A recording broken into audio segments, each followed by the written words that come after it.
Welcome to Hood Champion Boxing and Sports. In boxing, you find a way to win or you find a way to lose.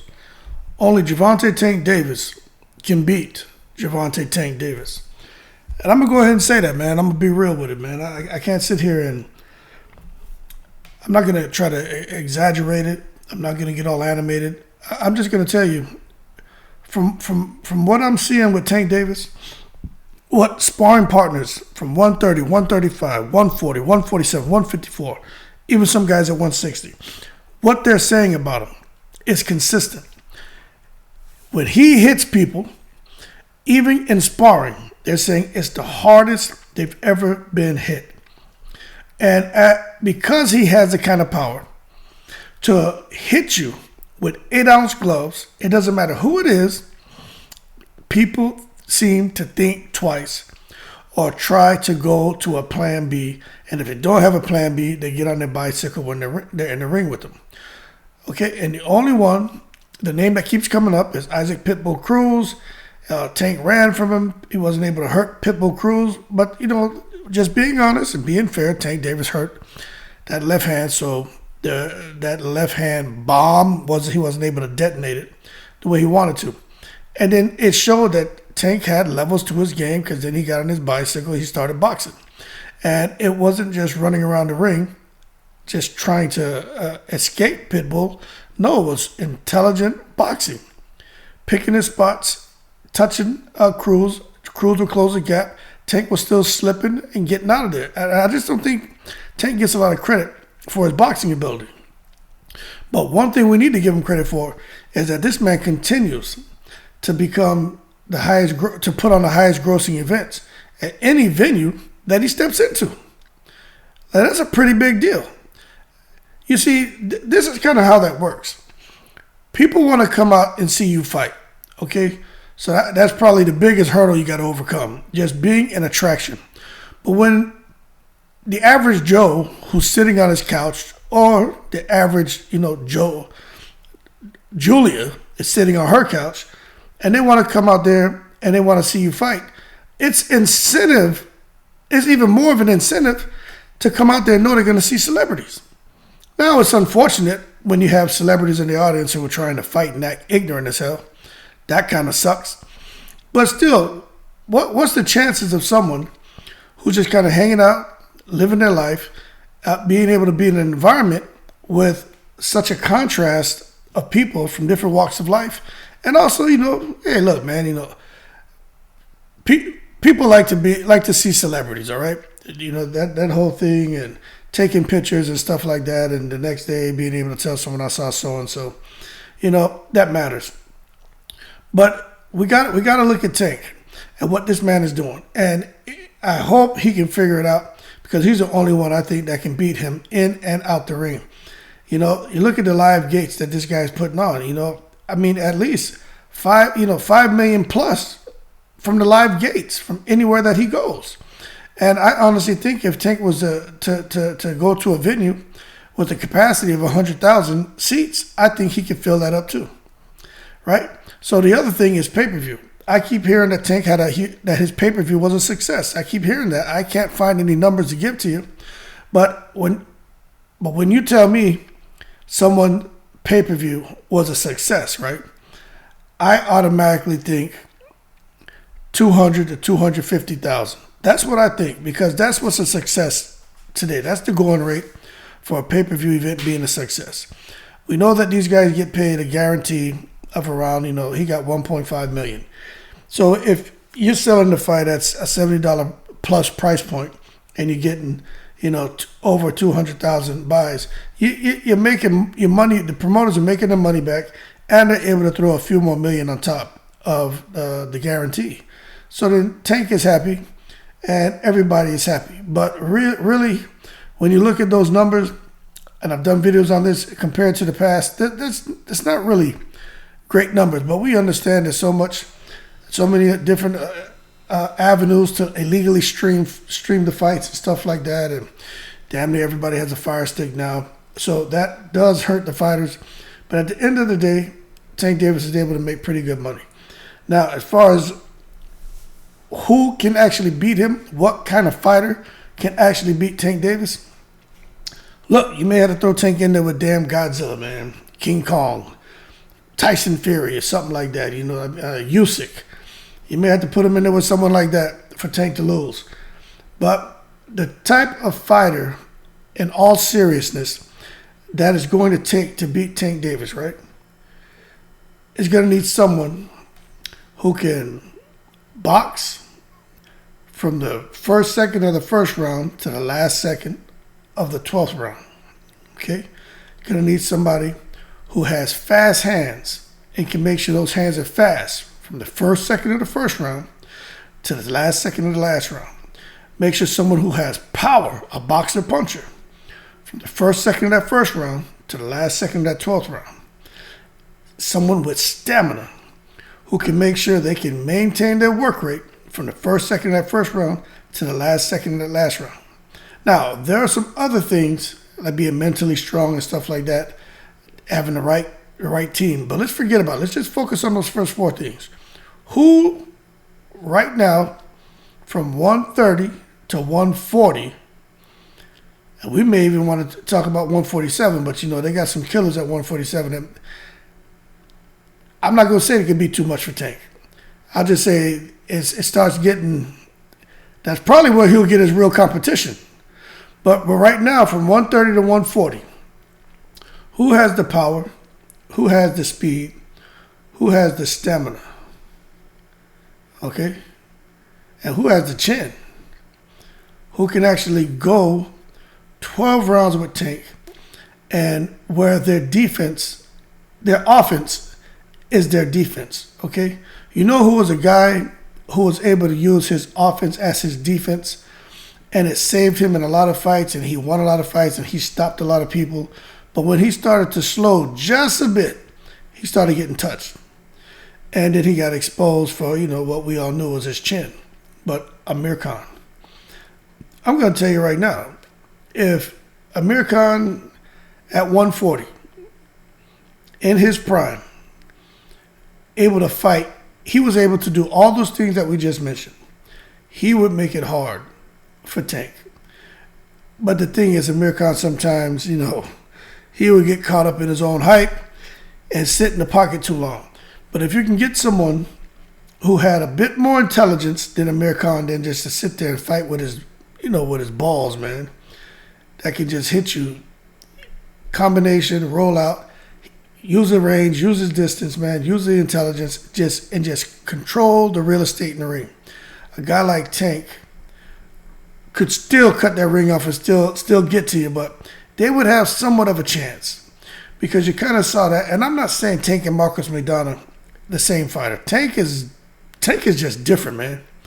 But what I'm saying is, the kind of fighter it would take to beat Tank, man, he just doesn't exist right now from 130 to 140. You got this guy, Cody Crowley, a fighter out of Canada, and let me tell you, the white boy can fight, and I'm not talking about Jake Paul. But he went on record, and I watched the interview, and he said he sparred Tank. And he said Tank is different. In addition to that, he said Tank and him sparred, and that was the hardest he'd ever been hit, ever, by anyone.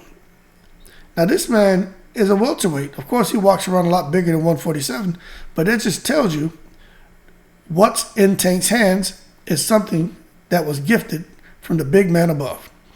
And anytime you hear someone talk about Tank, they talk about his power. And I'm just going to be real. Who out there can really beat Tank Davis? You guys talking about Devin Haney. Hold your horses. Let's not take it to the stupid. Devin Haney is amazing. You know, there were some fights I saw Devin Haney in, especially when he first got over there with Eddie Hearn in Matchroom. Devin Haney looked like a young Floyd Mayweather. His cat-like reflexes, his combinations, his ability to catch and shoot, and just shoulder roll. Just everything he was doing was like absolutely amazing. However, Devin Haney is not beating Tank Davis, because Devin Haney can come out and he can let his hands go, and he has the stamina, but he doesn't have the power or chin to be able to endure what Tank is going to bring to him from the first second of the first round to the last second of the 12th round. Okay? That's just being real. Now, the thing is this. A guy like Shakur Stevenson, I think Tank blasts him out of there too. Okay? Because Shakur Stevenson is caught up in his own hype. I get it. And when I say that, I'm not saying it. I'm not calling these guys bums. They're elite. But what I'm getting at is, when guys start talking like it's impossible for them to lose, that's problematic. You listen to Shakur Stevenson and some of the things he says, it's just not what I'd want to hear if I was part of his management or if I was his trainer. You see, I don't hear him saying stuff like, hey, I want to make sure I don't get caught. I want to be smart in there. You know, with Shakur Stevenson now, his behavior in the ring is that of someone who's trying not to get caught and someone who's being smart, someone who's displaying patience, picking his shots, and when the opportunity presents itself, then he picks up the pace. So although he's not saying it, but he's behaving in a manner of someone who's a disciplined fighter. But he gets in there with a guy like Tank. If he can avoid Tank, if he can pop shot him, a guy like Shakur Stevenson is fast enough, powerful enough, and accurate enough to where he could cut his face up. That could happen. But at the same time, if Davis is fighting Shakur Stevenson, and Davis is realizing that, okay, this guy has pop shot me, and if I don't do something, he's going to pop shot me the rest of the fight. Tank Davis has different levels and gears and different plans he can go to make a change, make the adjustment, and start to get the fight to move more towards his favor. Okay? Now, that's a fact. It's not my opinion. When you look at what he's done in every fight, he makes the adjustments. And once he makes the adjustment and he can start touching the fight totally changes. Totally changes once they feel that power. It's totally different. And I can't see it being any different with him getting in there with Haney, with him getting in there with Shakur Stevenson, Teofimo Lopez, even at 147. If Cody Crowley says the hardest he's ever been hit was with Tank Davis, and they had on him that 16, 18-ounce gloves, that tells me if Tank Davis was to get in a fight with a welterweight like Cody Crowley, who's making a name for himself, who's about to fight for a WBC title eliminator in February, right? That tells me that Tank Davis, with the right opponent at 147, Tank Davis could get in there and defeat them. Now, that's amazing. This man, to go from 130 to 147, hell, now we're talking about Pacquiao type stuff now. Jumping all them divisions, knocking people out. So Tank Davis is on his way. Now, I don't know, a lot of people, when we talk about fight purses and money, some people kind of frown on that. Why are we jumping into someone's pockets, talking about money? Well, boxing is prize fighting, okay? Fighters get in the ring for a prize. That's money. So as a result, you're going to talk about it. Not that anybody is worried about how he's spending his money and want to be his financial manager. It's just something that is a good talking point and it's interesting. Now, for Tank Davis, word on the street is he's on his way to being the next to make $1 billion if he chooses to stay in boxing.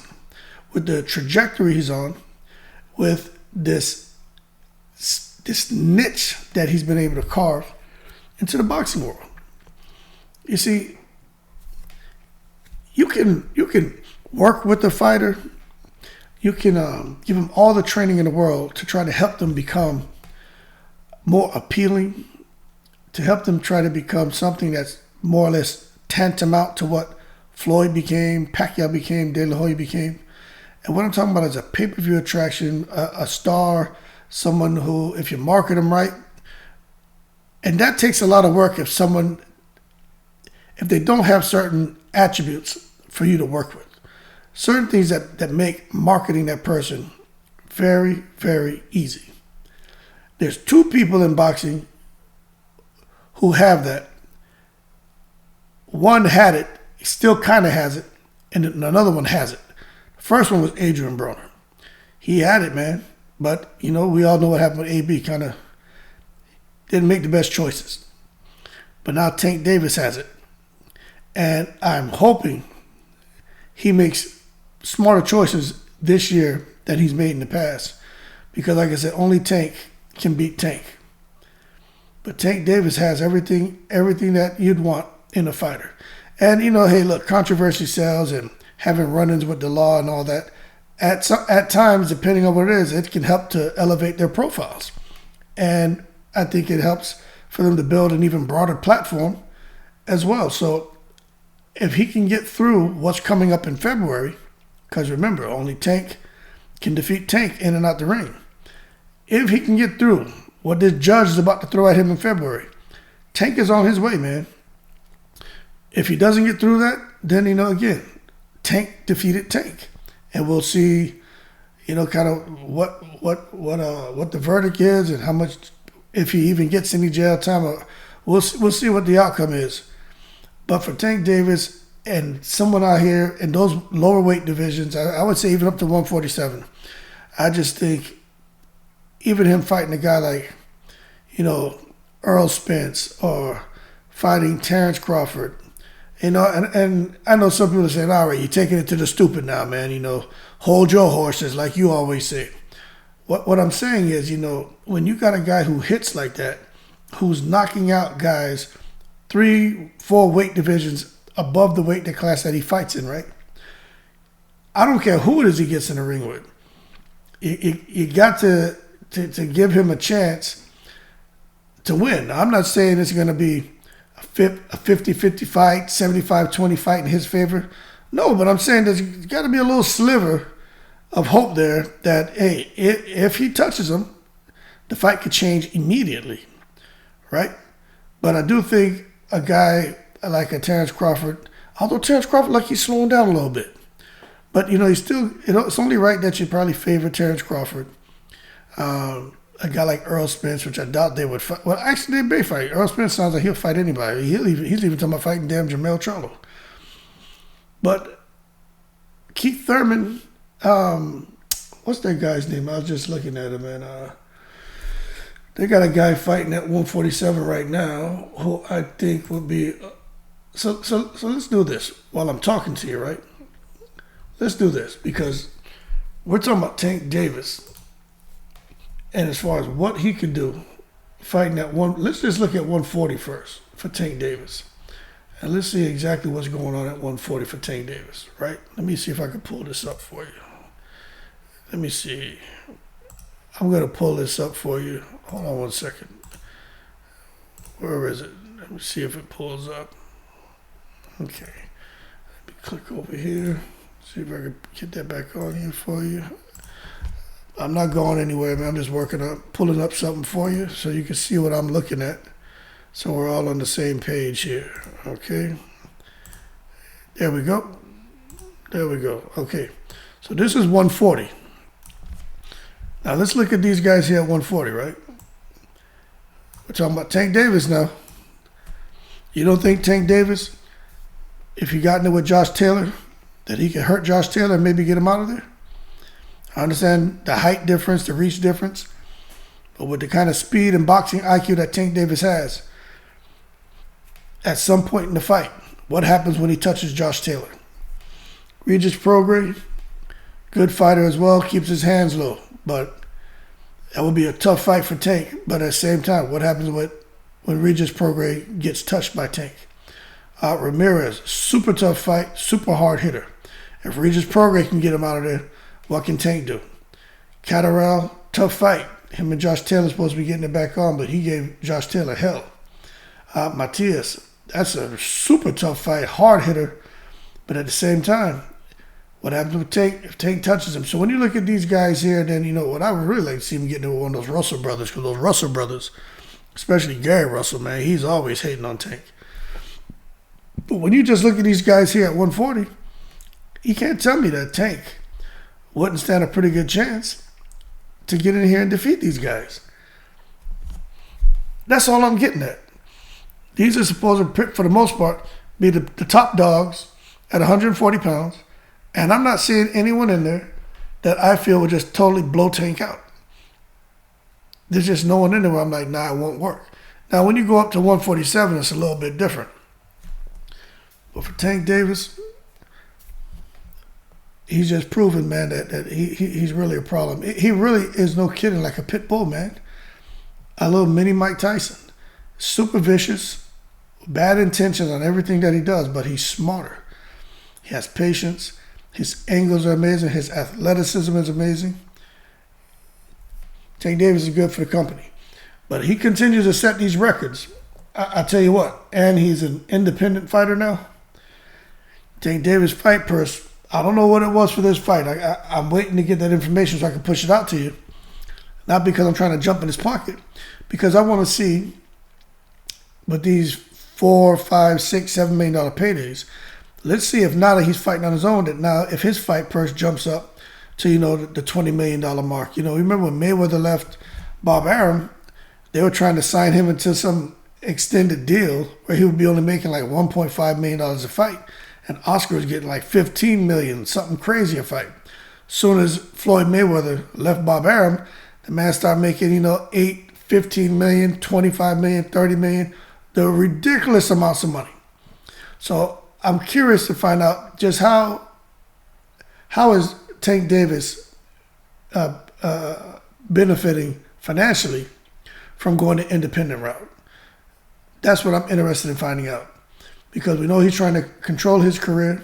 He's trying to do things on his own. And you got to respect that.